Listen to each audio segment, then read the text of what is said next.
Le couple rendement-risque. Qu'est-ce que le rendement d'un investissement ?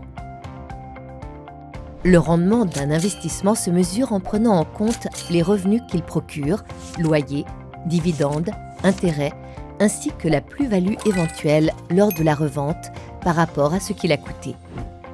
Les différents risques. La perte en capital.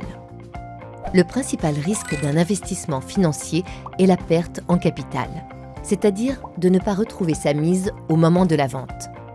Il peut s'agir d'un bien immobilier ou de produits d'épargne, actions, obligations, etc., revendus à perte. En effet, les cours des produits boursiers et obligataires peuvent varier à la hausse comme à la baisse.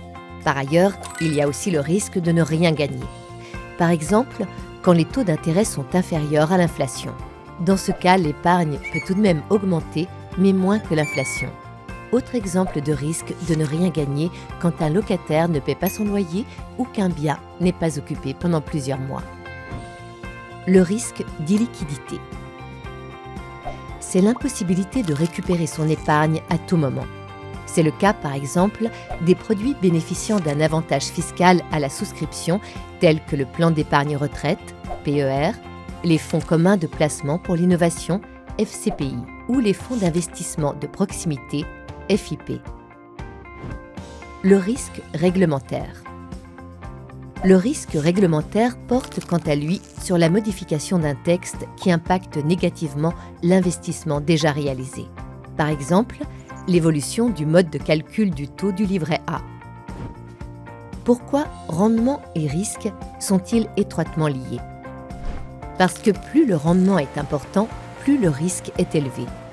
En effet, personne n'accepte de prendre un risque sans espérer être payé en retour. Attention, un rendement élevé sans risque n'existe pas. Si l'on vous promet un rendement certain de 15% par an, c'est probablement une tentative d'escroquerie.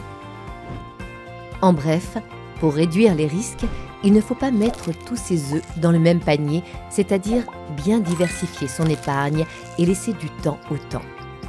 En effet, plus la durée d'investissement est longue, plus l'épargnant peut s'autoriser à prendre des risques. Chacun a une relation personnelle au risque. Il faut donc bien se connaître pour pouvoir agir au mieux de ses intérêts. Le conseiller financier définit avec vous votre profil de risque et vos objectifs à l'aide d'un questionnaire personnalisé. Soyez-y attentifs.